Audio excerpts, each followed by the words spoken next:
তো নমস্কার সবাইকে স্বাগত আমার YouTube channel math for all Banga শিক্ষাতে। আমি অমিত। তো আজকের আমরা কন্টিনিউ করছি ক্যালকুলাসেরই পার্টটা। যারা আগের পার্ট দেখুন লিঙ্ক আমি ডেসক্রিপশানে দিয়ে দিচ্ছি, দেখে নিও। তো ক্যালকুলাসের প্রিভিয়াস ইয়ার্স কোশ্চেন্স নিয়েই আমরা আলোচনা করছি, যেগুলি ইম্পর্টেন্ট আর যেগুলো আসার সম্ভাবনা আছে শুধু সেগুলোই, সবগুলো একসাথে হ্যাপাজাইটি তুলে নিয়ে এরকম কোনো আলোচনার দরকার নেই। তো যাই হোক, আমরা আগের ক্লাসও করেছি ক্যালকুলাস নিয়ে, তো আজকের আমরা যেগুলো করব সেগুলো দেখে নাও। আর যারা আগেরগুলো দেখোনি তারা অবশ্যই আমি কমেন্ট সেকশানে আর ডেসক্রিপশানে লিঙ্ক দিয়ে দিচ্ছি, তোমরা দেখে নিও। তাহলে দেখো এখানে একটা সিরিজ রয়েছে 1 plus half NC1 1/3 NC2 plus dot dot করে 1/n+1 NCn এর মান এখানে নির্ণয় করতে বলেছে। তো এটারই জন্য তোমরা একদম সোজাভাবে কি মনে রাখবে যে তোমাদের একটা সিরিজ ছিল 1 প্লাস এক্স তার whole to the power n যদি হয়, তাহলে ফর্মটা কি ছিল NC0 NC1x plus NC2x square plus NC3x³ plus dot dot dot plus NCn x to the power n, এরকম একটা সিরিজ ছিল। তো এখানটায় যদি আমার এরকম থাকতো যে ইন্টিগ্রেশন 0 থেকে 1 প্লাস এক্স তার whole to the power n dx, তার মানে আমরা এটারও ইন্টিগ্রেশন করতাম যে NC0 plus NC1x plus NC2x square plus dot dot dot plus এখানটা আমরা লিখতাম NCn x to the power n। ঠিক আছে, এটা অফ কি লিখতাম, তাহলে dx লিখতাম। তাহলে দেখো এইটার ক্ষেত্রে যদি আমরা ইন্টিগ্রেশন করি, তাহলে এটার ইন্টিগ্রেশন করলে কি আসতো 1 প্লাস এক্স, তার মাথায় হলো n+1 আর নিচে হয়ে গেল n+1। তার রেঞ্জ কত আসছে, তার রেঞ্জ হলো 0 থেকে 1 ছিল। ঠিক আছে, এখানে সেম জিনিস, তাহলে এখানে NC0 কনস্ট্যান্ট টার্ম বেরিয়ে গেল, এখানে কিছু নেই মানে x আসবে, যার রেঞ্জ হয়ে যাবে কত 0 থেকে 1, তাই তো 0 থেকে 1 প্লাস এখানে আমি লিখতে পারি NC1 x এর ইন্টিগ্রেশন করলে x²/2, তাহলে এর রেঞ্জ আমি কত লিখব 0 থেকে 1। তারপরে আমরা কি করছি, তারপরে ধরো আমরা লিখছি NC2, তাহলে x² ইন্টিগ্রেশন করলে x³/3, তাহলে এটা হয়ে গেল 0 থেকে 1। এরকম করে করে আমি সব কটা যদি ইন্টিগ্রেশন করি তাহলে এটা হলো NCn x to the power n+1/n+1। ওকে, তাহলে এটা হয়ে গেল 0 থেকে 1। তাহলে দেখো এখানে যেটা আসছে সেটা হয়ে গেল 1 প্লাস এক্স বাই n+1 আর এর মাথায় n+1, তাই তো। তাহলে এবারে এটার যদি আমি লিমিট পাস করাতাম তাহলে আপার লিমিট 1 বসতো, তাহলে এখানটায় যদি আমার 1 বসতো তাহলে 1 একে 2 হয়ে যেত, তাই না। তাহলে এখানে আমি লিমিটটা বসিয়ে করি, তাহলে লিমিটটা যদি আপার লিমিট মাইনাস লোয়ার লিমিট করি তাহলে 1 বসালে 1 একে 2, তাহলে 2 two the power n+1/n+1 minus 0 বসালে শুধু 1 পড়ে থাকবে 1/n+1। সেমভাবে এখানে তাহলে হয়ে গেল NC0, এখানে 1 মাইনাস 0 মানে 1, তাই জন্য আমি কিছু লিখলাম না। NC1 তাহলে এখানে কি হয়ে যাবে হাফ, ঠিক আছে, এক্সের জায়গায় 1 বসালে, 0 তো বসিয়ে কোনো লাভ নেই। তাহলে NC2 এখানে হয়ে গেল 1/3 plus dot dot dot plus এখানে হয়ে যাবে থেকে NCn, তাহলে এখানটা হয়ে যাবে 1/n+1।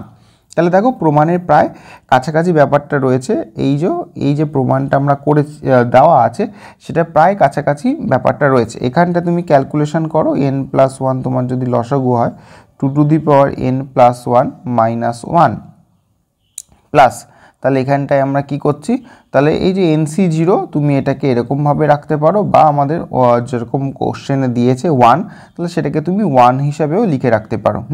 তাহলে 1 হিসাবে লিখে রাখলে 1 plus half of NC1 plus 1/3 of NC2 plus এরকম করে করে প্লাস 1/n+1 পর্যন্ত গিয়ে যাচ্ছে NCn। তাহলে রইল কি 2 two the power n+1 minus 1/n+1। তার মানে দেখো যেটা অপশান এতে দেওয়া আছে সেটাই তোমাকে বের করতে বলেছে। ঠিক আছে, তো ঠান্ডা মাথায় এটা দেখে নাও, কোনো অসুবিধা হলে অবশ্যই জানাবে কমেন্ট সেকশনে, পরের লাইভ ক্লাসে আমি অবশ্যই বলে দেবো। এরপরে কোশ্চেনটা কি বলেছে, f(x) একটি বাস্তব মানসম্পন্ন অন্তর্কলনযোগ্য অপেক্ষক। ঠিক আছে, তাহলে এখানে বলেছে x এর সমস্ত বাস্তব মান যদি, ঠিক আছে, এক্সের এখানে সমস্ত বাস্তব মান যদি এখানে কি চেয়েছে দেখো, হ্যাঁ বাস্তব মানে যদি F x into F dash x less than 0 হয়, তাহলে আমার এখানে চারটে অপশান কি বলেছে, যে বলেছে এফ বলেছে আবশ্যিকভাবে একটি বর্ধমান অপেক্ষক মানে ইনক্রিজিং অপেক্ষক, এটা হলো একটা ডিক্রিজিং অপেক্ষক, মড এক্স একটা হলো ইনক্রিজিং আর মড এক্স হলো একটা ডিক্রিজিং। এই হলো তোমাকে চারটে অপশান দিয়েছে। দেখো আমাকে এখানে যেটা দেওয়া রয়েছে সেটা F x into F dash x less than 0 বলা রয়েছে ফর অল এক্স যদি বিলং করে তোমার রিয়েল নাম্বারের মধ্যে। তা এবং এই যে এখানটায় প্রথম লাইনে বলা রয়েছে যে এফ এক্সটা কি না অবকলন যোগ্য, তাই না? তাহলে এখানটায় আমরা ধরে নিতে পারি তাহলে এটা অবকলনযোগ্য মানে এটা তাহলে সন্তত হবে, ঠিক আছে। এবং তোমার এই যে এফ এক্স আর যেটা এফ ড্যাশ এক্স রয়েছে এটা হলো পরস্পর বিপরীত চিহ্নযুক্ত হবে, ঠিক আছে। তাহলে এটা পরস্পর বিপরীত চিহ্নযুক্ত হবে কারণ এদের গুণফলটা কি দেওয়া আছে লেস দ্যান 0, তাহলে একটা প্লাস একটা মাইনাস হলে তবেই নেগেটিভ আসবে। তাহলে যদি mod of F extra equals to যখন আমরা এফ এক্স ধরি তাহলে এফ এক্সের মানটা কী হয়, এফ এক্সের মানটা গ্রেটার দ্যান 0-র জন্য এটা হয়। আর এটাকে যদি মাইনাস অফ এফ এক্স ধরি তাহলে এফ এক্সের মানটা কী হবে লেস দ্যান 0 হবে। এই দুটো কন্ডিশান থাকে মড অফ এফ এক্সের ক্ষেত্রে। তাহলে ডেরিভেটিভ অফ যদি আমরা বলি মড অফ এফ এক্স এই কথাটা বলি তাহলে তার ডেরিভেটিভ করলে এফ ড্যাশ এক্স আসবে। তাহলে এখানটায় তাহলে এফ ড্যাশ এক্স হবে যখন এফ এক্সের মানটা আমার গ্রেটার দ্যান 0, আর F minus of F dash x হবে যদি এফ এক্সের মানটা লেস দ্যান 0 হয়। তাহলে এখন আমরা বলতে পারি যে এফ এক্স গ্রেটার দ্যান 0 হলে F dash extra less than 0 হবে, আর যদি আমার এফ এক্সটা লেস দ্যান 0 হয় তাহলে F dash extra greater than 0 হবে। বা তুমি বলতে পারো যে minus F dash extra less than 0 হবে। তার মানে তুমি এখানটায় এই যে এফ এক্সটা সেটা অবশ্যই মডের মধ্যে থাকবে, ঠিক আছে। তাহলে এফ এক্সটা মডের মধ্যে হলেই তার যে অবকল সহগ সেটা সবসময় নেগেটিভ হবে বা ঋণাত্মক হবে, ঠিক আছে। তাই জন্য তুমি এটা বলতে পারো যে আবশ্যিকভাবে এটা একটা তোমার হ্রাসমান অপেক্ষক, এটা আমরা এখান থেকে বলতে পারি। পরের প্রশ্নটা দেখো কি বলেছে, রোলের উপপাদ্যের কথা বলা হয়েছে। তো রোলের উপপাদ্য ইন্টারভ্যাল দিয়েছে -2 থেকে 2। এই যদি তোমার রেঞ্জের মধ্যে বা ইন্টারভ্যালে অপেক্ষক বলেছে যে অপেক্ষকটির ক্ষেত্রে এটা প্রযোজ্য সেটা আমাদেরকে বের করতে বলেছে। তাহলে দেখো আমাদের -2 থেকে 2 দিয়েছে, তাহলে আমরা এখানে সবকটা অপেক্ষক নিয়েও দেখতে পারি অপেক্ষক দিয়ে। তাহলে অপেক্ষক দিয়ে আমরা এখানে ট্রাই করতে পারি। তাহলে দেখো এখানটায় যে কোনো একটা অপেক্ষক নিয়ে তুমি করতে পারো, যে কোনো একটা অপেক্ষক নিয়ে করতে পারো, অপশান টেস্ট করতে পারো। সব থেকে দেখো এটা যেহেতু -2 থেকে 2 ইন্টারভ্যালের ক্ষেত্রে রোলের উপপাদ্য প্রযোজ্যর কথা বলেছে, ঠিক আছে। তো এখানটায় আমরা যদি এফ এক্স ইকুয়ালস টু এই যে x 4 into x to the power 4-এর যে কথাটা রয়েছে, তাহলে এখানে যদি আমরা -2 বসাই তাহলে 4 ইন্টু -2-এর মাথায় 4, তাহলে 4 ইন্টু 16 তার মানে হলো 64। আর এফ অফ যদি 2 বসাই তাহলে একই অ্যান্সার আসবে 2 টু দি পাওয়ার 4 মানে হয়ে গেল 64। তাহলে দেখো একমাত্র এই অপশানটার ক্ষেত্রেই তুমি যেটা পাচ্ছ -2 থেকে 2 এই ইন্টারভ্যালে এফ এক্সটা কী হয়ে গেল সন্তত পাবে, এফ এক্সটা সন্তত পাবে। -2 থেকে 2 এই রেঞ্জের মধ্যে এফ এক্সটা তুমি কি পাবে অবকলনযোগ্য পাবে, ঠিক আছে। একদম রোলের থিওরেমের যে বেসিক পয়েন্টগুলো রয়েছে, তাহলে এই রেঞ্জের মধ্যে এটা সন্তত হয়ে গেল, এই রেঞ্জের মধ্যে সেটা তাহলে অবকলনযোগ্য হয়ে গেল। তার মানে আমরা বলতে পারি যে এই রেঞ্জ -2 থেকে 2 এই রেঞ্জের মধ্যে এফ এক্সটা রোলের যে থিওরেম অনুযায়ী রোলের যে উপপাদ্য সেই উপপাদ্য এটার ক্ষেত্রে প্রযোজ্য, ঠিক আছে। তাহলে কোনটার ক্ষেত্রে প্রযোজ্য হলো, তাহলে f x equals to 4x to the power 4। তাহলে সবকটাতে তোমরা সেটা ট্রাই করে দেখে নিতে পারো তাহলে এইটার ক্ষেত্রে তোমার প্রযোজ্য হচ্ছে কি হচ্ছে না। দেখো এটা মাইনাস প্লাসের জন্য এটা দেখাই যাচ্ছে যে এখানটায় দুটোতেই তোমার কি আসবে না, দুটোর ক্ষেত্রে লেফট হ্যান্ড আর রাইট হ্যান্ডে ভ্যালুটা একই আসবে না। সুতরাং এগুলো আপাত দৃষ্টিতে বোঝা যায়, তোমাদের কি করতে হবে করতে করতে একটু যদি অভ্যাস হয়ে যায় তাহলে এই জিনিসগুলো ফাংশনগুলোকে ডাইরেক্টলি তুমি চুজ করেও নিতে পারো, তাতে কোনো অসুবিধা হবে না। এটা একটা ভালো অঙ্ক, limit n tends to infinite n factorial মাথায় 1/n/n, ঠিক আছে, এর মান তোমাকে বের করতে দেওয়া হয়েছে। তাহলে এটাকে যদি আমরা ধরি যে a equals to limit n tends to infinite n factorial by n, তার মাথায় বলে দিয়েছে 1/n। তাহলে এটাকে যদি আমি এই a হিসাবে ধরি, তাহলে বোথ সাইডে আমি যদি লগ লাগাই, তাহলে লগ a, তাহলে তোমার কি হয়ে যাবে, এই মাথায় 1/nটা নেমে যাবে, তাহলে 1/n, তাহলে লগ অফ ব্র্যাকেটের মধ্যে আমি লিখছি যে লিমিট এখানে n tends to infinite n factorial by n, তাহলে এই ব্যাপারটা রইল।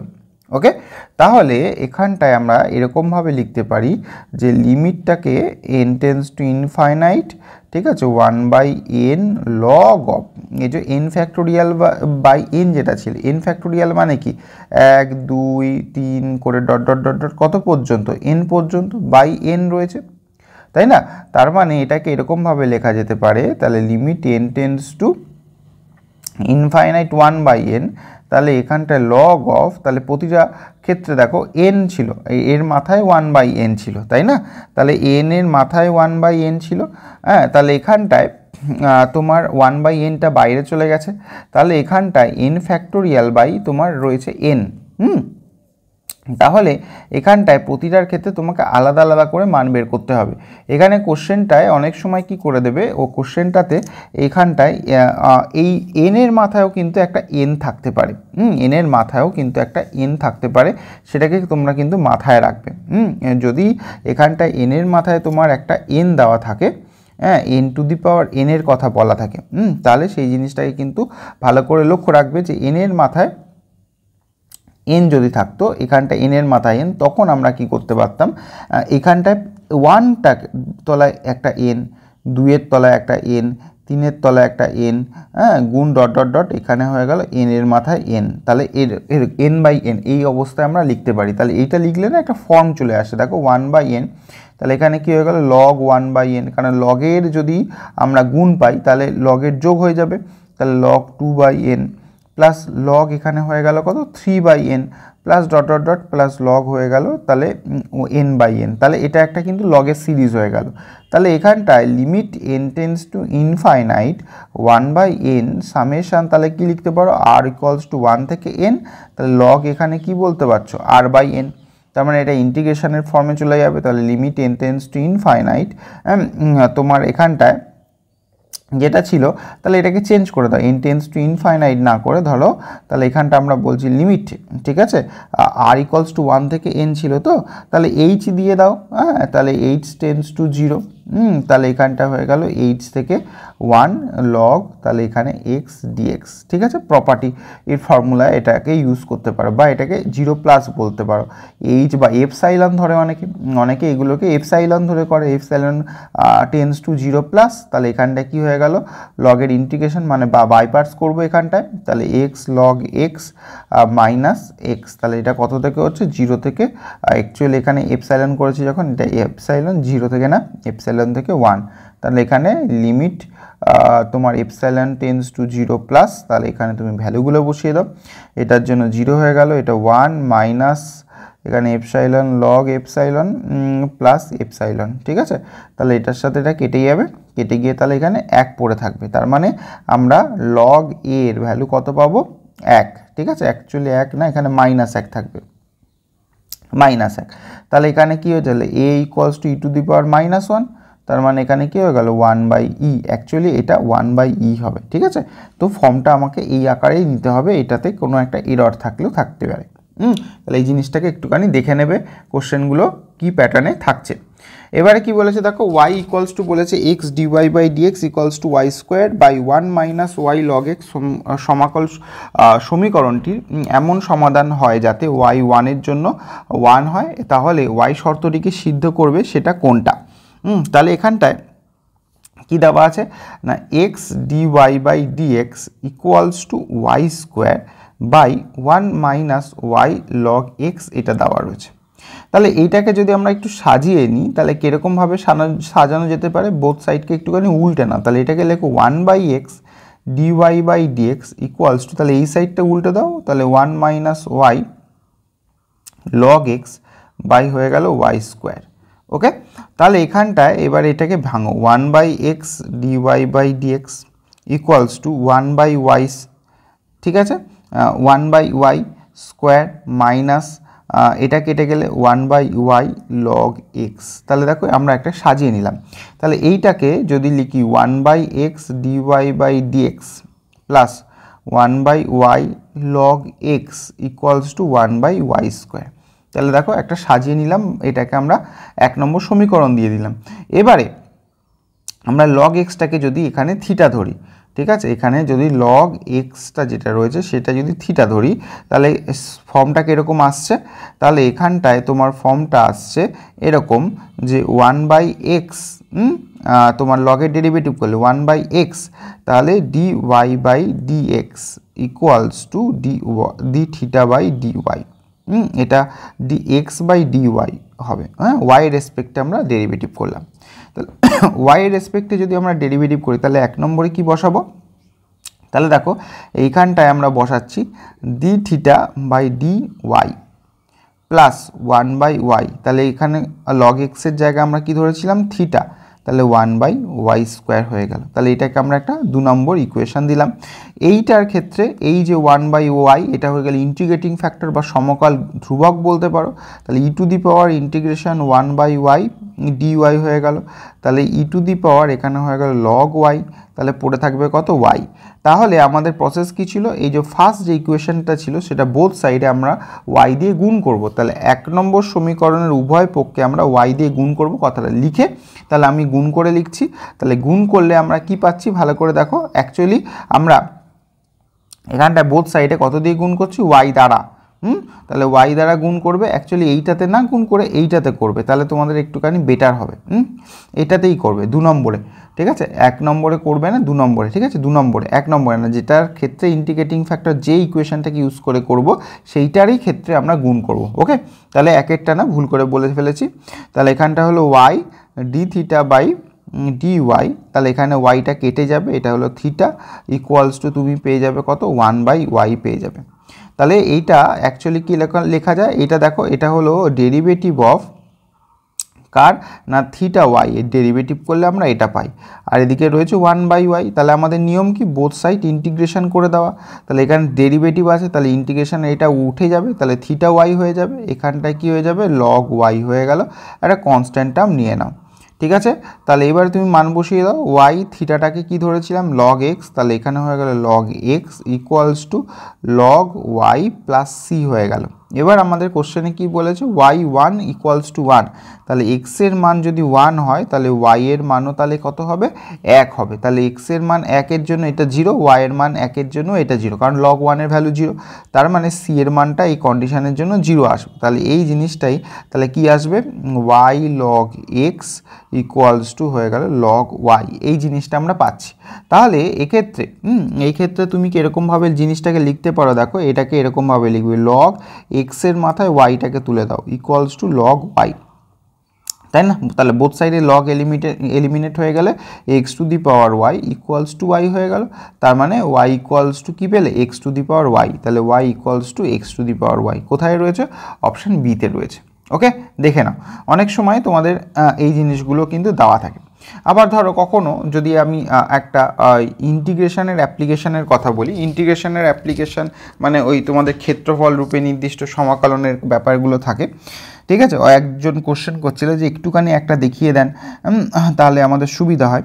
তাহলে দেখো y ইকুয়ালস ধরো একটা যে কোনো একটা তোমাকে কার্ভ করার জন্য বা যে কোনো একটা ক্ষেত্র তৈরি করার জন্য তোমাকে কিছু ইকুয়েশান দিয়ে দেবে, y equals two 1/x, x equals to 2, ধরো বললো এই রেখাগুলো দ্বারা একটা সীমাবদ্ধ ক্ষেত্রে তোমাকে কি বের করতে বলবে, ধরো ক্ষেত্রফল নির্ণয় করতে বলবে, তাহলে এইগুলো দ্বারা সীমাবদ্ধ ক্ষেত্রে আমাকে ক্ষেত্রফল নির্ণয় করতে বলছে, তাহলে আগে আমাকে এইগুলো দ্বারা কি করতে হবে, একটা রেখচিত্র অঙ্কন করতে হবে।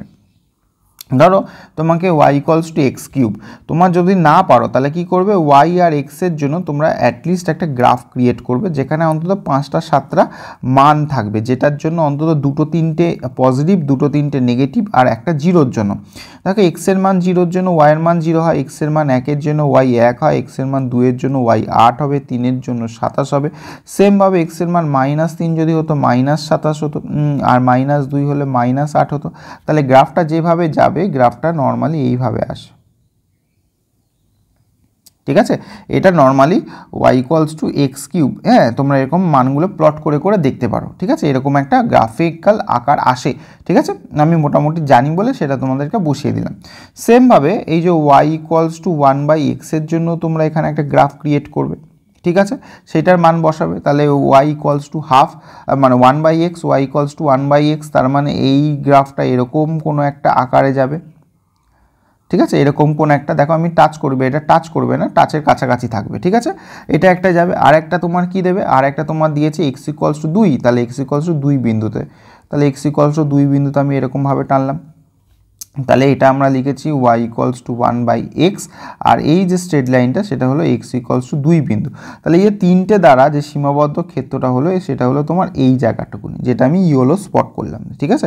আমি ব্ল্যাকও করে দিচ্ছি তাহলে তোমাদের সুবিধা হবে। এই জায়গাটা, তাহলে এই জায়গাটা ধরো তোমাকে ক্ষেত্রফল বের করতে হবে, ঠিক আছে। তাহলে এই জায়গাটা ক্ষেত্রফল বের করতে হবে, তাহলে তুমি কি করবে, এইটা থেকে একটা দাগ টেনে নেবে, তাহলে তোমার ক্ষেত্রটা বের করতে সুবিধা হবে। ওকে, তাহলে এইটা, তাহলে এই বিন্দুটা তোমার x ইকুয়ালস টু 2 মানে 2,0 বিন্দু। তুমি দেখো এবার কোনটা কোনটার সাথে ছেদ করেছে, তাহলে এই যে y equals to x cube আর x ইকুয়ালস টু 2 এর সাথে ছেদ করেছে, তাহলে এইটা তোমার তো x ইকুয়ালস টু 2, ঠিক আছে, x ইকুয়ালস টু 2। এবারে দেখো এইখানটায় কে ছেদ করেছে, এইটার সাথে এটা ছেদ করেছে, এই যে y ইকুয়ালস টু এক্স কিউবের সাথে y ইকুয়ালস টু হাফ ছেদ করেছে, তুমি এই সরি 1/x ছেদ করেছে, এটা বলতেই পারো যে x cube equals to 1/x, তাহলে x to the power 4 equals to 1, তাহলে x এর ভ্যালু 1ই আসছে। তার মানে এই যে পয়েন্টটা, ঠিক আছে, এই যে পয়েন্টটা রয়েছে সেটা 1,0 বিন্দু।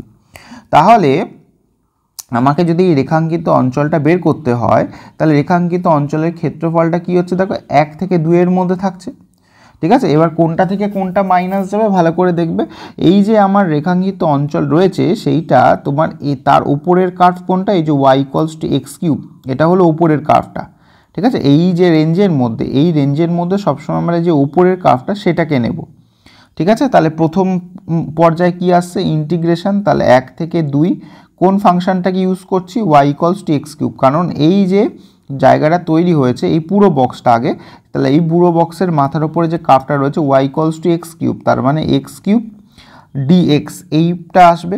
তাহলে তার থেকে আমি কি করব, নিচের পোর্শনটা বাদ দেবো, নিচে যেটা ফাঁকা ছিল, এই যে এখন যেটাকে আমি ব্ল্যাক করলাম, এই পোর্শনটা আমাকে বাদ যাবে। তাহলে এই পোর্শনের উপরে কোন কার্ভ রয়েছে, y ইকুয়ালস টু 1/x, এই কার্ভটা রয়েছে, তার মানে 1/x dx, এই পোর্শনটা তোমার এখান থেকে বাদ যাবে। দুজনের রেঞ্জ একই বলে আমি জিনিসটাকে এইভাবে দেখালাম। তাহলে এবার তুমি করে নিতে পারো যে এক্স কিউবের ইন্টিগ্রেশন যদি করি x to the power 4/4, R 1/x এর যদি ইন্টিগ্রেশন করা হয় তাহলে এখানটায় হয়ে গেল আমরা log x পেয়ে গেলাম, ঠিক আছে। তাহলে এটার রেঞ্জ কত হয়ে গেল, 1 থেকে 2। এবার 2 বসিয়ে দাও, 2 টু দি পাওয়ার 4 মানে 16/4 মাইনাস log 2, ঠিক আছে। আর এখানে লোয়ার লিমিট বসালে 1/4, আর এটার জন্য log 1 0 হয়, লিখলাম না। তাহলে দেখো এখানটায় আসছে 15/4 মাইনাস log 2, ঠিক আছে। তাহলে এইটা হয়ে গেল তোমার এরিয়া। তো এরকমভাবেই তোমাদেরকে বিভিন্ন কার্ভের ইকুয়েশন বা স্ট্রেট লাইন দিয়ে দেবে, যেটা দ্বারা তোমার কোনো ক্লোজড সারফেস যেটা তৈরি হবে সেই ক্লোজ সারফেসের এরিয়া থাকবে। হ্যাঁ, সেই এরিয়া বের করার জন্য তোমাকে দেখতে হবে সেই যে ক্ষেত্রটা তার ওপরে কোন কার্ভটা গেছে বা কোন স্ট্রেট লাইনটা গেছে সেইটার ফাংশনটাই তোমার ইন্টিগ্রেশনের ক্ষেত্রে সেটার জন্য বসে। ওকে, তো যাদের কোয়ারি ছিল দেখে নাও, তোমাদের কারোর যদি অসুবিধা হয় অবশ্যই কমেন্ট সেকশনে কমেন্ট করে জানাবে। এরপরে দেখো এখানটায় y equals to sine inverse x plus x into 1 minus x. Okay, আর একটা কি বলেছে, y equals to sine inverse x minus x into 1 minus x. তাহলে এই দুটো কার্ভ দেওয়া রয়েছে, এই দুটো কার্ভ দ্বারা সীমাবদ্ধ প্রথম পাদে অবস্থিত, কোশ্চেনে তাহলে কি বলেছে, সীমাবদ্ধ প্রথম পাদে অবস্থিত ক্ষেত্রে ক্ষেত্রফল নির্ণয় করবে। তাহলে একই রকমের অঙ্ক এখান থেকেও আমরা পাচ্ছি। তাহলে আমাকে এখানে সব জায়গায় না, আমাকে কি করতে বলেছে না, প্রথম পাদে অবস্থিত। তাহলে এই যে আমাকে দেওয়া রয়েছে first equation y equals to sine inverse x plus x into 1 minus x, তাহলে এই ইকুয়েশনটা যেটা দেওয়া রয়েছে, ঠিক আছে, 1 নম্বর, ঠিক আছে। আর 2 নম্বরে কি দেওয়া রয়েছে, 2 নম্বরে তোমার দেওয়া রয়েছে, মানে যেটাকে 2 নম্বর ধরছি, y ইকুয়ালস টু, তাহলে দেওয়া রয়েছে sign inverse x minus x into 1 minus x, এটা 2 নম্বর দেওয়া রয়েছে। তাহলে দেখো এটাও y এটাও y, তাহলে এই দুটোকে যদি আমি সমান করে দিই, তাহলে sign inverse x plus x into 1 minus x equals to sine inverse x minus x into 1 minus x. তাহলে বোথ সাইড থেকে আমার এটা কেটে যাচ্ছে সাইন ইনভার্স এক্সটা, তাহলে এখানটায় কি আসছে, তাহলে এখানটায় যদি একই দিকে করা হয় x into 1 minus x plus x into 1 minus x equals to 0, তাহলে 2x into 1 minus x equals to 0, তাহলে either x equals to 0 or x equals two 1, তাহলে এই দুটো মান পাচ্ছ, যে x এর মান হলো একটা 0 আর একটা হলো x এর মান হলো 1। তাহলে এই যে 1 নম্বর আর 2 নম্বর দুটো বক্ররেখা বলেছে, তাহলে তার রেঞ্জ আমরা পেয়ে গেলাম 0 থেকে 1 এর ক্ষেত্রে। তাহলে এখানটায় আমার আর কিছু ছবি আঁকার দরকার নেই, তাহলে 0 থেকে 1, তাহলে এখানে কি দেওয়া আছে, দুটো ফাংশন, ঠিক আছে, বলেছে প্রথম পাদে অবস্থিত, তাহলে তাদের অবস্থিত ক্ষেত্রের ক্ষেত্রফল, এটা দ্বারা সীমাবদ্ধ, তাহলে এটা দ্বারা সীমাবদ্ধ হলে দুজনের কি করবে, ডিফারেন্স করব। দেখো এটা প্লাস আছে বলে এটাকে বড় ধরছি, এটাকে মাইনাস আছে বলে এটাকে ছোট, একই জিনিস শুধু প্লাস মাইনাস দেওয়া আছে। তাহলে কি হয়ে গেল, sign inverse x plus 1 minus x into x, এটা একটা তুমি লিখলে, মাইনাস করছো, তোমার এখানে কি হয়ে গেল, sign inverse x minus 1 minus x, এটাকে ক্লোজ করে দিলাম ইন্টু ডিএক্স। ওকে, তাহলে এখানটায় দেখো কেটে যাবে, এইটা থেকে এটা বিয়োগ হচ্ছে মানে এটা কেটে যাবে, তার মানে আলটিমেটলি কি পড়ে থাকছে, আলটিমেটলি যেটা আমরা এখানটায় করেছিলাম 2x into 1 minus x dx, এটাই আমার পড়ে থাকছে। তাহলে 2 বেরিয়ে গেল, ইন্টিগ্রেশন করে দাও, এই যে এক্সের ডেরিভেটিভ ইন্টিগ্রেশন করলে এক্স স্কোয়ার বাই 2 মাইনাস এটার সাথে এটা গুণ করলে এক্স স্কোয়ার হতো, তার মানে এক্স কিউব বাই 3, তাহলে 0 থেকে 1, তাহলে 2 ইন্টু 1 বসালে হাফ মাইনাস 1/3, 0 বসালে 0 হবে, তাই করলাম না। 2 ইন্টু, তাহলে এখানে হলো 6, 3 মাইনাস 2, তার মানে 3 দুগুণে 6, মানে কত হয়ে গেল, 1/3 বর্গ একক, তাহলে 1/3 বর্গ একক, তার মানে এখানে কি হয়ে গেল, অপশান সি। সুতরাং এটার আমার ছবি আঁকার প্রয়োজন নেই, আমার বলেছে দুটো দ্বারা সীমাবদ্ধ প্রথম পাদে অবস্থিত ক্ষেত্রের ক্ষেত্রফল, তাহলে প্রথম পাদে রয়েছে, সেক্ষেত্রে আমার অন্য কন্ডিশন দেখার দরকার নেই। আর দুটো দ্বারা সীমাবদ্ধ হলে তাদের দুটো ফাংশনকে মাইনাস করে দিলে তাদের মধ্যবর্তী ক্ষেত্রফল পেয়ে যাবে, একদম সোজা কথা। এবার কি বলেছে দেখো, এই রেঞ্জে 0 থেকে 3 এই অন্তরালে, ঠিক আছে, ফাংশন এফএক্স এবং জিএক্স, হ্যাঁ, তাহলে এই দুটি দুবার অন্তর্কলনযোগ্য অপেক্ষক, ঠিক আছে, কতবার, দুবার অন্তর্কলনযোগ্য অপেক্ষক বলে দিয়েছি। F double dash x G double dash এক্সের সাথে সমান হয়, এফ ড্যাশ 1 ইকুয়ালস টু 4 হয়, আর জি ড্যাশ 1 ইকুয়ালস টু 6 হয়। এফ অফ 2 এর মান 3 আর জি অফ 2 এর মান 9, তাহলে F of 1 minus G of 1 এর মান তোমাকে বের করতে বলেছে। এটা হলো তোমার একদম বেসিক কোশ্চেন। তাহলে প্রথমে যেটা দেওয়া রয়েছে F double dash x equals two G double dash x, এটা তোমাকে বলে দিয়েছে। তাহলে বোথ সাইড যদি আমরা ইন্টিগ্রেশন করি, তাহলে F dash x equals two জি ড্যাশ এক্স হবে, এখানে ইন্টিগ্রেশন করছি বলে একটা কনস্ট্যান্ট টার্ম আমরা এখানে নিয়ে নিলাম, ঠিক আছে। এবারে যেহেতু আমার এফ ড্যাশ 1 বের করতে বলেছে, তাহলে আমি যদি এখানে এক্স ইকুয়ালস টু 1 বের করি, তাহলে F dash 1 plus equals to G dash 1 plus এখানে সি হবে। তাহলে এফ ড্যাশ 1 এর মান কত দেওয়া আছে, 4 ইকুয়ালস জি ড্যাশ 1 এর মান দেওয়া আছে 6 প্লাস সি, তাহলে এখানটায় কত দেওয়া আছে, -2 ইকুয়ালস টু কি দেওয়া রয়েছে, সি, তাহলে -2 ইকুয়ালস টু সি পেলাম। তাহলে ইকুয়েশনটা, এই যে ইকুয়েশনটা এইটার, তাহলে কি এসে দাঁড়ালো, তাহলে এইটার এসে দাঁড়ালো F dash x equals two জি ড্যাশ এক্স -2, ঠিক আছে, এটা তোমার এসে দাঁড়ালো। তাহলে এইখানটায় আমরা লিখতে পারি, এটাকে যদি আবার ইন্টিগ্রেশন করি, তাহলে এটা হয়ে গেল এফ এক্স, এটার আরেকবার ইন্টিগ্রেশন করলে কি আসবে, জিএক্স, আর এখানটায় কি আসবে, 2 এর কিছুর সঙ্গে নেই মানে এক্স আছে, তাহলে এখানে একটা আমরা কনস্ট্যান্ট পেয়ে গেলাম, সেটাকে আমরা C1 লিখলাম। তাহলে এখানে দেখো এবার কার মান দেওয়া রয়েছে, এফ অফ 2 দেওয়া আছে, জি অফ 2 দেওয়া আছে, তার মানে এখানে আমরা এক্সের জায়গায় 2 বসাবো। তাহলে এফ অফ 2 সমান সমান জি অফ 2 মাইনাস 2 দুগুণে 4 প্লাস C1, তাহলে এফ অফ 2 এর মান দেওয়া আছে 3, জি অফ 2 এর মান দেওয়া আছে 9 প্লাস 4 ইকুয়ালস টু C1, তাহলে 4 3 7 -2 ইকুয়ালস টু কী পেয়ে গেলে, C1। তাহলে মানে এই যে ইকুয়েশনটা যেটা আমরা বের করেছিলাম ইন্টিগ্রেশন করে, তাহলে কি এসে দাঁড়ালো, F of x equals two G of x -2x minus হলো 2, এটা তুমি পেলে। ওকে, এবারে তোমাকে কার মান বের করতে বলেছে, F of 1 minus G of 1, তাহলে এখানে আবার এক্স ইকুয়ালস টু 1 বসাবো, তাহলে এফ অফ 1 সমান সমান জি অফ 1 মাইনাস 2, তাহলে F of 1 minus G of 1 equals to কত এলো -4, তাহলে তোমার এখানটায় হয়ে গেল কি -4, তাহলে কোন অপশানটা এখানে ঠিক হচ্ছে, অপশান বি, তাহলে অপশান বি এর ভ্যালু আমাকে -4ই দিয়েছে। ঠিক আছে, দেখে নাও। তাহলে এই জিনিসগুলো আমরা এখান থেকে অনায়াসে কিন্তু সোজাভাবে করতে পারি। দেখো এখানে কি বলেছে, বক্স ফাংশন নিয়ে অনেকেই সমস্যায় থাকে। বক্স ফাংশনে শুধু একটা জিনিসই মাথায় রাখবে, এই যে বক্স এক্স বৃহত্তম সেই পূর্ণ সংখ্যাটিকে সূচিত করে যেটি এক্সের চেয়ে ছোট অথবা সমান। যদি রেঞ্জ দেওয়া থাকে, রেঞ্জে সবসময় লোয়ার যে নাম্বারটা ইকুয়াল রয়েছে সেইটাকেই তোমরা ধরবে। নর্মালি আমাদের ধরো দেওয়া থাকলো 2 লেস দ্যান 3, তার মানে এক্সের মান এখানটায় 2 ধরবে। ঠিক আছে, এই জিনিসটা এখানটায় মাথায় রাখার চেষ্টা করবে। তাহলে দেখো -1 থেকে 1 এখানটা বলা হয়েছে বক্স, এখানে mod x to box x dx, এটা তোমার বলা আছে এখানটায়। তাহলে এই রেঞ্জটাকে কিভাবে ভাঙবো, তাহলে এই রেঞ্জটা দেখো একটা আসবে -1 থেকে 0 আসবে, 0 থেকে 1 আসবে, ওকে, এই দুটো আসবে, ওকে। তাহলে এখানটায় যদি -1 থেকে 0 করি, তাহলে এখানটায় এক্সের ক্ষেত্রে বলছি মড এক্স, কারণ মড এক্সের ক্ষেত্রে হলো একটা পজিটিভ আর নেগেটিভ। তাহলে মড এক্স, এখানে যদি এক্স লিখি তাহলে এক্সের মান গ্রেটার দ্যান ইকুয়ালস টু 0 বা গ্রেটার দ্যান 0, আর যদি -x হয় এক্সের মান লেস দ্যান 0, তাহলে সেক্ষেত্রে আগে আমি এটাকে ভাঙছি। তাহলে একটা হলো 0 থেকে 1, -0 থেকে 1, তার মানে এখানে -0 থেকে 1 এর জন্য তুমি এখানটায় পাচ্ছ।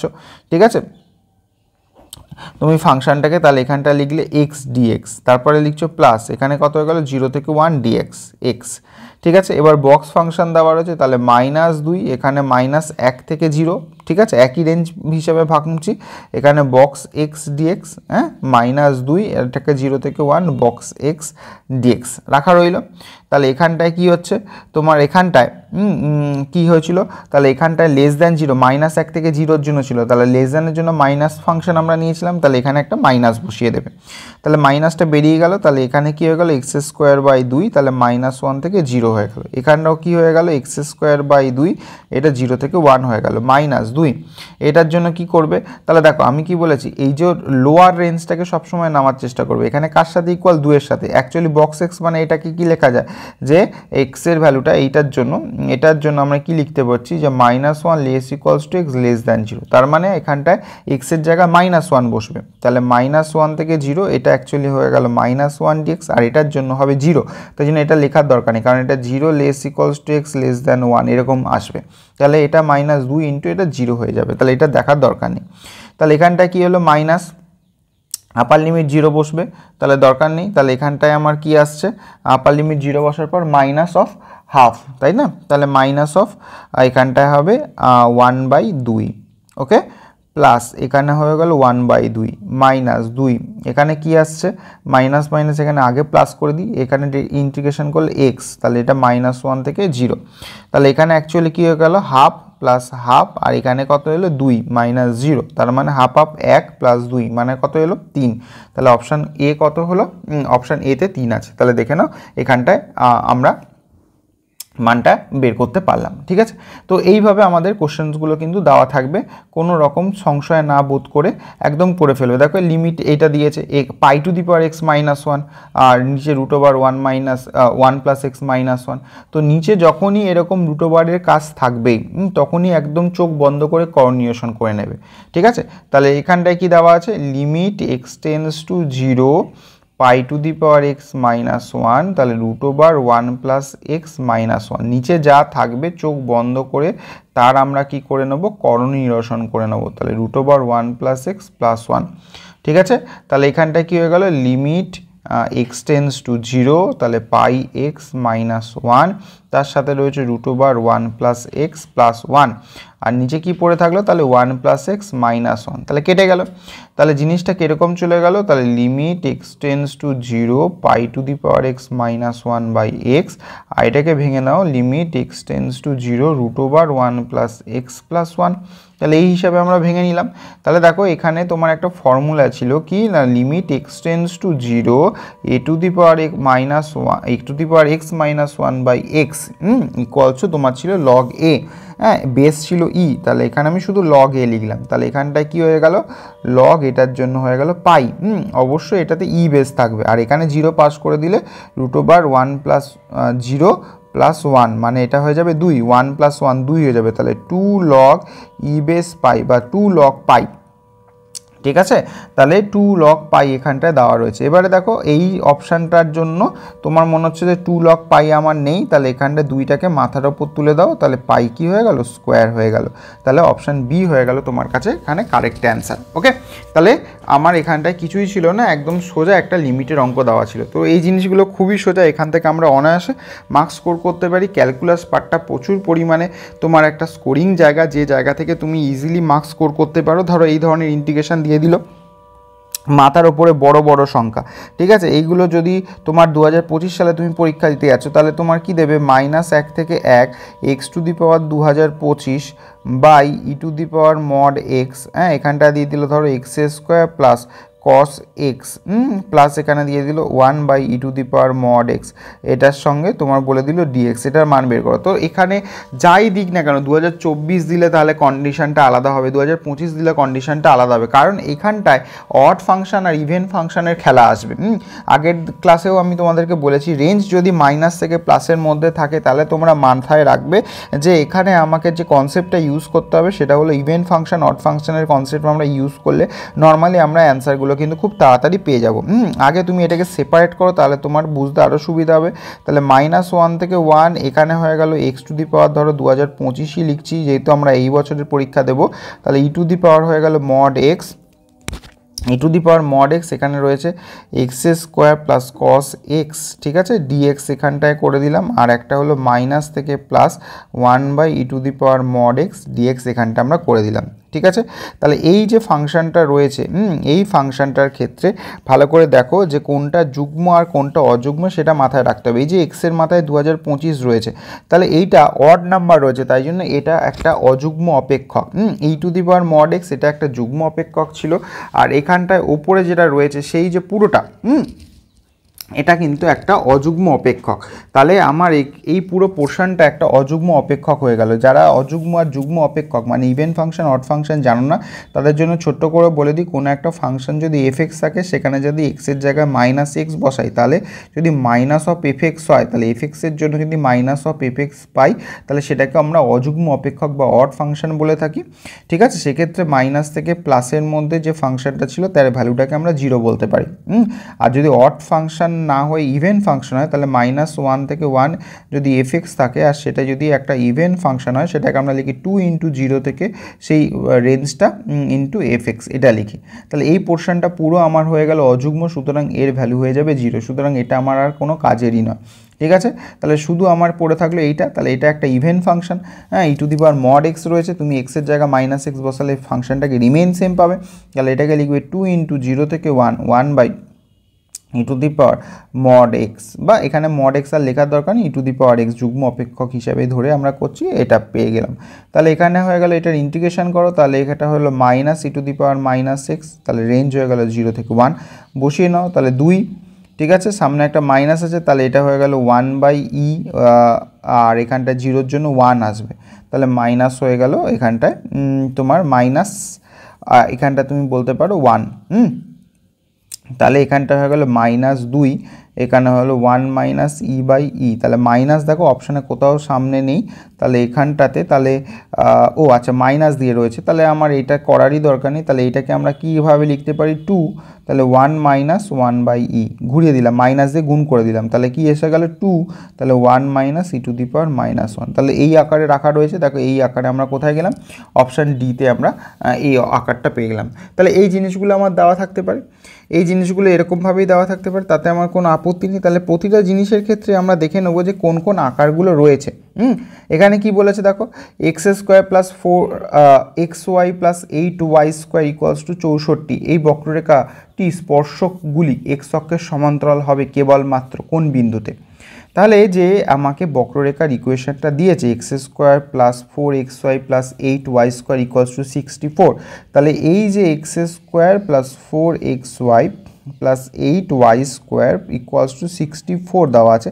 এটা বোথ সাইডে আমি এক্সের রেসপেক্টে ডেরিভেটিভ করে দেবো। এক্সের রেসপেক্টে ডেরিভেটিভ করলে কি পাচ্ছি 2x plus 4x plus Y এর জন্য এখানে ইউভি মেথড করছি, তাহলে এক্সের জন্য রেখে দিলাম, ওয়াইয়ের জন্য আমরা ডিওয়াই বাই ডিএক্স পেলাম, আর এখানে ওয়াই এক্সের জন্য 1, ঠিক আছে, প্লাস এখানে হয়ে গেল 8 into 2y dy by dx equals to আমরা 0 পেলাম। তাহলে এটাকে আমরা সাজিয়ে নিই, ডিওয়াই বাই ডিএক্সগুলোকে একদিকে আর বাকিগুলোকে অন্যদিকে। তাহলে 4x ডিওয়াই বাই ডিএক্স, তো আর এখানে হয়ে গেল প্লাস 8 দুগুণে 16y ডিওয়াই বাই ডিএক্স সমান সমান মাইনাস 2x মাইনাস হয়ে গেল 4y, আমরা সরিয়ে নিলাম। তাহলে এটা 2 দিয়ে কেটে ছোট করে নিতে পারে, 2x dy by dx plus 8y dy by dx সমান সমান মাইনাস এক্স মাইনাস 2y। তাহলে জিনিসটাকে এরকমভাবে লেখা যেতে পারে। তাহলে এখান থেকে যদি আমরা ডিওয়াই বাই ডিএক্সটাকে কমন নিয়ে নিই, তাহলে এটা তোমার পড়ে থাকছে 2x প্লাস 8y সমান সমান মাইনাস কমন নিলে x প্লাস 2y এই আকারে রয়েছে। তাহলে ডিওয়াই বাই ডিএক্স সমান সমান মাইনাস অফ, এখানে লেখো 2y প্লাস এক্স বাই হয়ে গেল 2x প্লাস 8y। তাহলে এই আকারে সাজিয়ে নিলাম, ঠিক আছে। এবারে এখানে যেহেতু বলে দিয়েছে যে স্পর্শকগুলি এক্স অক্ষের সমান্তরাল হবে, তাহলে যেহেতু এক্স অক্ষের সমান্তরাল তাই জন্য ডিওয়াই বাই ডিএক্স এর মানটাকে আমরা 0 ধরতে পারি। তাহলে এই যে পুরো মানটা পেয়েছো, তাহলে এইটা ইকুয়ালস টু 0, তার মানে 2y plus x minus of 8x plus y equals to 0। তার মানে এখানটায় আমরা বলতে পারি 2y plus x equals to 0, তাহলে x equals two minus 2y এটা বলতে পারি। তাহলে এবারে দেখো জিনিসটা আমরা একটা পাচ্ছি x equals two minus 2y, আর একটা আমাদের ইকুয়েশন যেটা প্রথমে দিয়ে দিয়েছিল, ঠিক আছে। তাহলে এই ক্ষেত্রে আমরা যদি x এর জায়গায় y এর মানটা মানে x এর মানটা বসিয়ে দিই, তাহলে আমরা এখান থেকে y এর ভ্যালুটা পেয়ে যাব। তাহলে x এর ভ্যালুটা যদি এইখানটায় পুট করে দিই, তাহলে এটা হয়ে গেল মাইনাস 2y এর square plus 4y into minus 2y plus 8, তাহলে ওয়াই স্কোয়ার ইকুয়ালস টু কত হয়ে গেল 64, ঠিক আছে, ইকুয়ালস টু আমরা কত পেলাম 64। তাহলে 4y স্কোয়ার মাইনাস 4 দুগুণে 8y square plus 8y square equals to 64, y square কেটে গেল, তাহলে ওয়াই স্কোয়ার হলো 4 16 64, y equals to plus minus 4। তাহলে ওয়াই ইকুয়ালস টু যদি প্লাস মাইনাস 4 হয়, তাহলে ওয়াই যদি প্লাস হয় তাহলে এক্স এর মান হবে -8, আর ওয়াই যদি মাইনাস হয় তাহলে এটা হবে 8। তাহলে দেখো কি পাচ্ছ, তাহলে এখানটায় আমরা কি বলতে পারি, আমাদের স্পর্শবিন্দু বের করতে বলেছে, তাহলে 8 আর 4-এর মধ্যেই দেখো সীমাবদ্ধ রয়েছে। তাহলে কোনোটাই কি 8 4 আছে, একমাত্র অপশান বি ছাড়া। তাহলে অপশান বি যেটা রয়েছে সেটাই আমার 8 আর 4 যুক্ত পদ দিয়ে হবে, এবং সেটার ক্ষেত্রে এরকম অ্যান্সার হবে। ওকে, তো এই জিনিসগুলো আমাদেরকে একটুখানি ভেবে নিতে হবে, তাহলেই দেখবে আমাদের জিনিসগুলো করতে অনেকটা সোজা হয়, ঠিক আছে। তো এখানটায় তোমাদের এখানেই আমি রাখছি যে এই জিনিসগুলো তোমাদের একটুখানি দেখে নাও, কোনো জায়গায় অসুবিধা হলে জিজ্ঞাসা করবে। হ্যাঁ, এই অঙ্কটাও তোমাদেরকে করে দিচ্ছি। তাহলে আই ইকুয়ালস টু কী দিয়েছে দেখো, 0 থেকে π/4 tan of n + 1 x dx plus half into 0 থেকে π/2 tan of n - 1 x dx। তাহলে দেখো এখানটা অঙ্কটাতে অ্যাকচুয়ালি কিছুই নেই, তুমি 2 লাইনে এই অঙ্কটাকে শেষ করে দিতে পারবে যদি জানো, না হলে একটুখানি কষ্ট হবে। তো এখানটা একটুখানি ঠান্ডা মাথায় দেখবে, এখানে যে ফাংশনটা রয়েছে এখানে প্লাস দিয়ে যেটা রয়েছে এটা সেটা কি দিয়ে রয়েছে, মাইনাস দিয়ে। এখানটায় দেখো আমাদের এই ফর্মটাকেই বারবার মনে রাখবে। ধরো ট্যান এক্সটাকে এখানটায় আমি জেড ধরলাম, ঠিক আছে, ট্যান এক্সটাকে যদি আমি এখানটায় জেড ধরি, তাহলে এই জিনিসটাকে কীভাবে আমরা লিখতে পারি, তাহলে দেখো এখানটায় কিন্তু একটা এক্স আছে, আর এখানটায় ট্যান অফ n - 1 এখানে কিন্তু x/2 আছে। তাহলে আমি ফার্স্ট ফাংশনটাকে নিচ্ছি যে এখানটায় 0 থেকে π/4 কি রয়েছে না, tan of n + 1 x dx এটা রয়েছে। তাহলে দেখো এইখানটা আমরা কি লিখতে পারি, 0 থেকে π/4 n + 1টাকে যদি আমরা লিখি ট্যান অফ n - 1 লিখি, ভালো করে বুঝবে জায়গাটা। তাহলে n + 1-এর জায়গায় আমরা n + 1-এর জায়গায় n - 1 করছি, তাহলে n + 1টাকে যদি আমাকে n - 1 করতে হয়, তার মানে এখানে আমরা +2 করব, তবেই তো n + 1টা থাকবে, ঠিক আছে। জিনিসটাকে ভালো করে নেওয়ার চেষ্টা করো যে n + 1 জিরোটাকে আমি কনভার্ট করছি n-1-এ, তার মানে এটাকে কীভাবে লিখছি n-1 + 2, তার মানে অ্যাকচুয়ালি সেম থাকলো, তার মানে এটাকে আমরা লিখতে পারি n-1 + 2 dx। তাহলে এবার এটাকে ভেঙে দাও, তাহলে এটাকে ভেঙে দিয়ে কি হচ্ছে 0 থেকে π/4 tan of n-1 x into tan square x dx, এই জিনিসটা আমরা এখান থেকে পাবো। তাহলে এটা কি হয়ে গেল, তাহলে 0 থেকে π/4, তাহলে এখানে হয়ে গেল tan n-1 x, tan স্কোয়ারের জায়গায় আমরা কি লিখি sec square x - 1 into dx। ওকে, তাহলে এই জিনিসটা চলে এলো। তাহলে এখানটায় দেখো আমি বলেছিলাম যে প্রথমেই tan x-টাকে কী ধরছি z ধরছি, তাহলে tan x-টাকে z ধরলে তার ডেরিভেটিভ করলে sec স্কোয়ার x আসে, সাবস্টিটিউট করে দেবো। তাহলে এখানটায় আমরা কি লিখতে পারি sec square x dx equals to আমরা dz লিখতে পারি, তাই না? তাহলে এই যে টার্মটা এই জাস্ট এটার সাথে গুণ করা যেতে পারে, একটা হলো 0 থেকে π/4 tan মাথায় n-1 x into sec square x dx, আর একটা হলো 0 থেকে π/4 শুধু tan এর মাথায় n-1 x dx, এই জিনিসটা আমরা লিখতে পারি। তাহলে এই জায়গাটায় তোমার কি চলে আসবে, এটা রেঞ্জও চেঞ্জ হয়ে যাবে জেড ধরেছি বলে, ঠিক আছে? তাহলে এখানটায় দেখো 0-র জন্য 0 আসে, আর tan π/4 এর জন্য হলো 1, তাহলে রেঞ্জ 0 থেকে 1 হয়ে যাবে এটা, তাহলে এটা 0 থেকে 1 হয়ে গেল, ঠিক আছে? এখানে হলো z⁴, এখানে দেখো n-1 ছিল, তাহলে z⁴ n-1 dz মাইনাস 0 থেকে, তাহলে এইটাকে যদি আমরা হাফ করে দিতে পারি, আমরা এক্সের জায়গায় আমরা কী লিখব t/2, হ্যাঁ, বা p/2 যা ইচ্ছা, আমার এখানে তো x/2 এর কথা বলেছে, তাহলে এখানটায় আমরা একটা কাজ করি 2 দিয়ে গুণ করে দিচ্ছি, তাহলে এটা প্রপার্টি ছিল যে পাওয়ারটাকে যদি আমরা মানে রেঞ্জটাকে যদি আমরা 2 দিয়ে গুণ করি, তাহলে এক্সের যে সহগটা ছিল সেটাকে আমরা 2 দিয়ে ভাগ করে দিতে পারি, বা তোমার অত বোঝার দরকার নেই, এক্সের জায়গায় ধরো আমরা t/2 ধরছি, তাহলে এক্সের জায়গায় যদি t/2 ধরি তাহলে রেঞ্জ চেঞ্জ হয়ে যাবে, তাহলে এটা হয়ে গেল t এর মান কি হয়ে গেল 2x = t হবে, তাহলে এক্সের জায়গায় π/4 বসালে এটা π/2 হয়ে যাবে, এটা কি হয়ে যাবে না tan ইনভার্স নয়, tan এর মাথায় n-1, তাহলে এটা হয়ে গেল t/2 হাফ অফ dt, জিনিসটা এরকম আসবে। তাহলে এই জিনিসটাই আমি এখানটায় লিখে কি পাবো, তাহলে এখানে হয়ে গেল z⁴n/n, এটার রেঞ্জ হয়ে গেল 0 থেকে 1, এটা হয়ে গেল 0 থেকে π/2, তাহলে এখানে হয়ে গেল tan n-1 এটা, তাহলে t/2টা এটাকে আমরা কি লিখতে পারি যে x/2 dx এই আকারে সাজাতে পারি। দেখো তার মানে এই যে জিনিসটা আমাদের দেওয়া ছিল এইটার সাথে প্লাস হাফ অফ এইটা, তার মানে আমরা এই পোর্শনটা কিন্তু পাচ্ছি, এখানে dxটা সামনে আমরা হাফ বসিয়ে দিলাম, তাহলে এইটা যেটা থেকে শুরু করেছিলাম, কার থেকে শুরু করেছিলাম এইটা, ঠিক আছে? তাহলে এইটা এই পারে যদি চলে আসে, তাহলে এইটা তো এদিকে রয়েছে 0 থেকে π/4 tan এখানটা n+1 x dx এটা ছিল, তাহলে দেখো এখানে π/4 ছিল, আমি π/4 নিয়ে এসেছি, এখানে x π/2 ছিল, আমার π/2 আছে, জাস্ট এটাকে যদি আমি এই পাশে দিয়ে দিই, তাহলে জিনিসটা কি হলো π/4 tan n+1 x dx plus এখানে হয়ে গেল হাফ অফ 0 থেকে π/2 tan মাথায় n-1 x/2 dx, তাহলে এখানে কি পড়ে থাকবে শুধু এইটা, লিমিট পাস করে দিলে তাহলে 1/n তোমার অ্যান্সার থাকবে, তাহলে আমার কিছু করার নেই।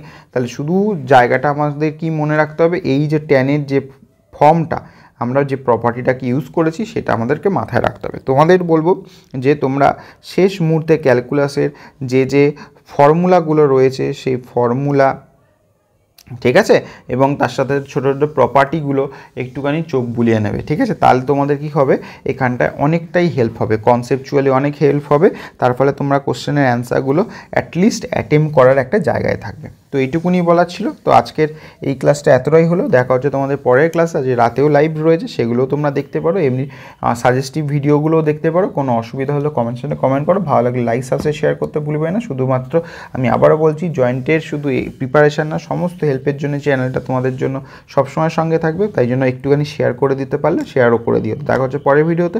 তো till then take care, good by.